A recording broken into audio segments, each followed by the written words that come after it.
सर्वात पहिल्यांदा प्रेस क्लबचे मी आभार मानतो की आज मीट द प्रेस करता या ठिकाणी मला आपण सगळ्यांनी निमंत्रित केलं आणि सर्व पत्रकार मित्रांचे मनापासून स्वागतही करतो, आभारही मानतो। खरं म्हणजे ज्यावेळी निकाल लागला त्याचवेळी प्रदीप दादांनी मला हे सांगितलं होतं की महाराष्ट्रातली पहिली मीट द प्रेस नागपूरलाच झाली पाहिजे, त्यामुळे मी इतर कुठेही मीट द प्रेस न करता पहिली नागपूरला करतोय। कारण आपल्या सगळ्यांचं घर नागपूर आहे, आपल्या सर्वांना नागपूरबद्दल एक वेगळं आकर्षण देखील आहे। मी आपल्या सर्वांचे याकरता देखील आभार मानतो की नुकत्याच झालेल्या विधानसभेच्या निवडणुकीमध्ये आपल्या सर्वांचं सहकार्य हे मोठ्या प्रमाणात आम्हाला लाभलं आणि त्यामुळेच लोकसभेमध्ये जो फेक नरेटिव्ह महाराष्ट्रामध्ये तयार करण्यात आला होता की ज्याचा मोठा फटका आम्हाला बसला, तो फेक नरेटिव्ह आम्ही ब्रेक करू शकलो आणि थेट जनतेपर्यंत पोहोचू शकलो, ज्यामुळे निश्चितपणे एक अत्यंत मोठा विजय महाराष्ट्राच्या आजपर्यंतच्या इतिहासातील कुठल्याही पक्षाला युतीला मिळालेला सर्वात मोठा विजय 237 जागा या महायुतीला या ठिकाणी प्राप्त झाल्या आणि भाजपलाही आपल्या राजकीय जीवनातला उच्चांक 132 जागा या ठिकाणी मिळवता आल्या आणि म्हणूनच एक अत्यंत डिसायसिव्ह अशा प्रकारचं मॅन्डेट हे जनतेने आम्हाला दिलेलं आहे। अर्थातच एवढं चांगलं मॅन्डेट मिळाल्यामुळे आमची जबाबदारी खूप मोठ्या प्रमाणात वाढली आहे। कारण कुठलंही मॅन्डेट हे जनतेच्या अपेक्षा घेऊन येत असते, आव्हानही असतात, अपेक्षाही असतात आणि काम करत असताना काही अडचणी असतात, कधी काही मर्यादा असतात, पण या अडचणी आणि मर्यादांवर मात करून जनतेच्या मनातली कामं झाली पाहिजे, तशा प्रकारचा महाराष्ट्र हा तयार झाला पाहिजे, हा प्रयत्न आपल्याला या ठिकाणी करायचा आहे। खरं म्हणजे पहिल्यांदा जेव्हा 2014 साली मी मुख्यमंत्री झालो होतो त्यावेळेस अनेक लोकांच्या मनात अनेक शंका होत्या। काही लोकांना वाटायचं की हा मंत्री पण राहिलेला नाही, मुख्यमंत्री म्हणून कसा काम करेल। काही लोकांना वाटायचं की अतिशय नवखं अशा प्रकारचं काम यांच्याकडे आलेलं आहे, त्यामुळे महाराष्ट्रात परफॉर्मन्स कसा असेल। तर विशेषतः पश्चिम महाराष्ट्रातल्या लोकांना असं वाटायचं की सातत्याने विदर्भावरच्या अन्यायावर बोलणारा व्यक्ती हा महाराष्ट्राचा मुख्यमंत्री झाल्यानंतर आपल्यावर अन्याय करेल का। पण माझ्या पहिल्या 5 वर्षाच्या कामामध्ये लोकांच्या लक्षात आलं की विदर्भामध्ये तर खूप काम केलंच आपण, मोठ्या प्रमाणात विदर्भाचा जो हक्क होता तो विदर्भाला मिळवून देण्याचा प्रयत्न केला, पण त्याच वेळी महाराष्ट्राच्या कुठल्याच भागावर अन्याय आपण होऊ दिला नाही। किंबहुना विदर्भामध्ये सिंचनाचे प्रकल्प इतक्या मोठ्या प्रमाणात केले, जवळजवळ 80 प्रकल्प पूर्ण केले आणि अनेक प्रकल्प आता पूर्णत्वापर्यंत आणले, पण त्याच वेळी वर्षानुवर्ष रखडलेले पश्चिम महाराष्ट्रातले, उत्तर महाराष्ट्रातले, मराठवाड्यातले, कोकणातले प्रकल्प देखील तेवढ्याच गतीने आपण पुढे आणले, ते पूर्ण केले।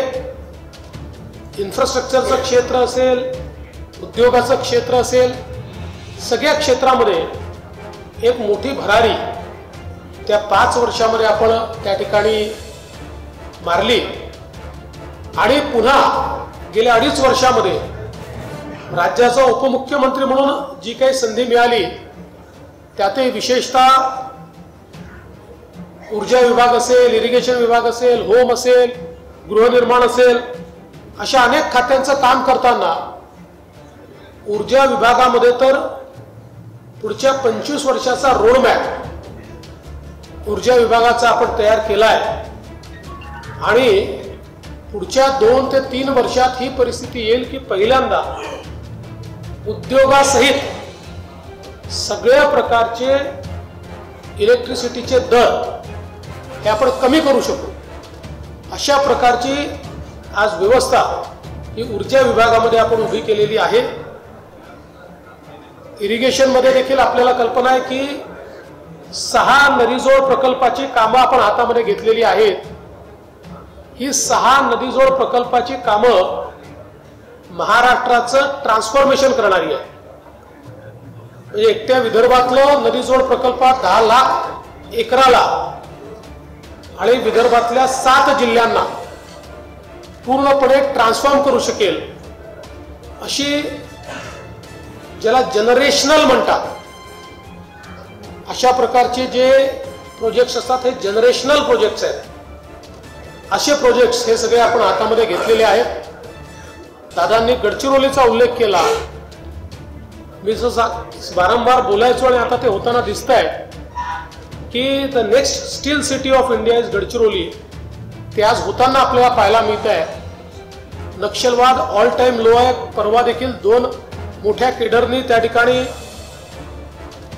आत्मसमर्पण केलंय आणि आता डीप मध्ये ज्या भागात आपण कधी जात नव्हतो अशा भागामध्ये आपण जायला लागलो आहे। पुढच्या काळामध्ये एक प्रकारे निकराची लढाई